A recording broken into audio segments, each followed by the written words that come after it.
За ерөнхий сайд Зандан шатрын орон нутгийн иргэдтэй хийх уулзалт Дорноговь аймагт сайн шандад өнөөдөр үргэлжиллээ.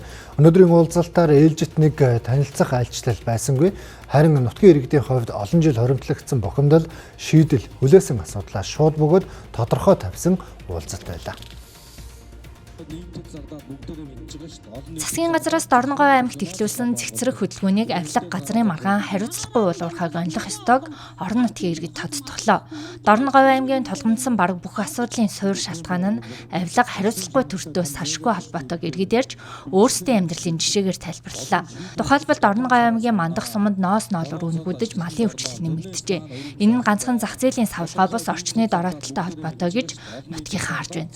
Малчтын орлого буурч амжиргаа дороотсон гэх иргэдийн ярианд хариуцлагагүй уулуурхай гэдэг үг дахин давтагдсан учиртай. Байгаль орчны үнэлгээ хяналт сул байсаар ирсний бодит үр дагаврыг Дорноговийн малчид өнөөдөр биеэрээ үрж байна гэлээ. Тоостой бохирдолтой пургатайгаа зах зээлийн одоо чэнжүүд доогуур үнээр авдаг.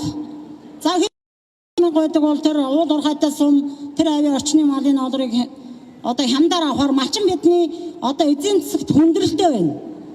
100 малтай хүн бүхэл хөдөн жил тэр малыг хариулахад хэдийн идэх үү, хэдийн уух уу, хэдийн өмсөх үү, хэдийн зарах уу тэр хүн ямар ч ирээдүйн баталгаа байхгүй болчиход байна.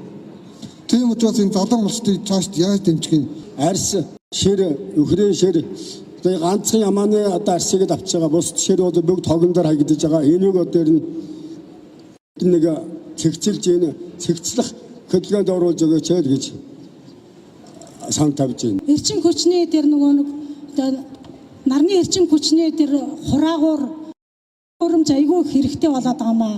Энэ дээр ямар санхүүжилттэй бид нар ер нь энэ хоршоог хөгжүүлээ. Залуу хүмүүсийн хувьд ер нь жоохон юм хий хөдөлгөе гэсэн зорилго хүсэлтэй байгаа юм аа. Эрүүл мэндийн даатгалын сангийн санхүүжилт тасалдсанаас өргөн гинжин хэлхээ үүссэн. Улмаар иргэдийн авах ёстой тусламж үйлчилгээ дагуулсан тухай яриа уулзалтын гол сэдвүүдийн нэг байлаа. Эрүүл мэндийн даатгалын санг шалгах ажлын хэсэг байгуулсан засгийн газрын шийдвэрийг иргэд нааштай хүл авсан ч шалгасан нэртэй шийдэлгүй үлдэхүй гэсэн болгоомжлол тэдний дунд давмгайлж байна. Иргэдийн дунд тайлан бус бодит өөрчлөлт чухал байна.